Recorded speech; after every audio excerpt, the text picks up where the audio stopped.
Aloha.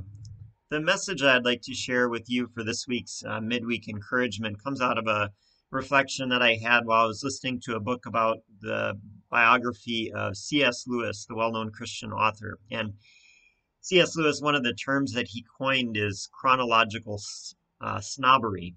And what he meant by that is that we're always inclined to think of the newest and the latest ideas as the best ones and to look down our noses snobbishly at the older ideas and the things of the past. And uh, he talked about how sometimes we live and we treat the history as something distasteful and unpleasant that we want to be rid of. And the whole idea of the chronological snobbery reminds us that if we judge history on that level, then the present will very soon turn into the history in the future, and they will judge us by the same measure, and we will be looked back on with the same issues. And it reminds you of Ecclesiastes 1, which I'll share a few verses. It says, "What has been is what will be, and what has been done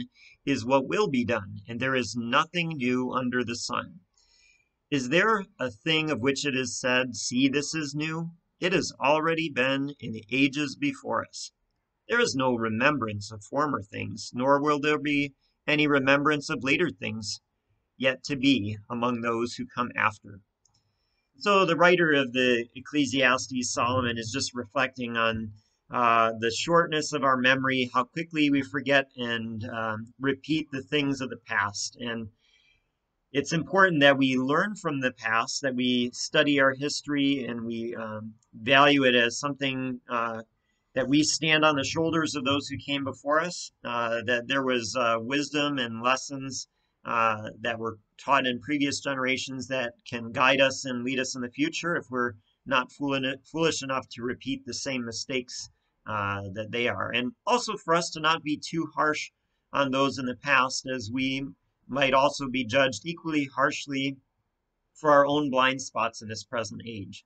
So as we have conversations with those engaging these questions of our history and our past, might we always have a certain degree of humility to remember that things that have happened before are still happening again and will happen again in the future, but that we must always turn back to the grace of God and His forgiveness for the real hope and the real treasure of knowing that God holds our times in His hands.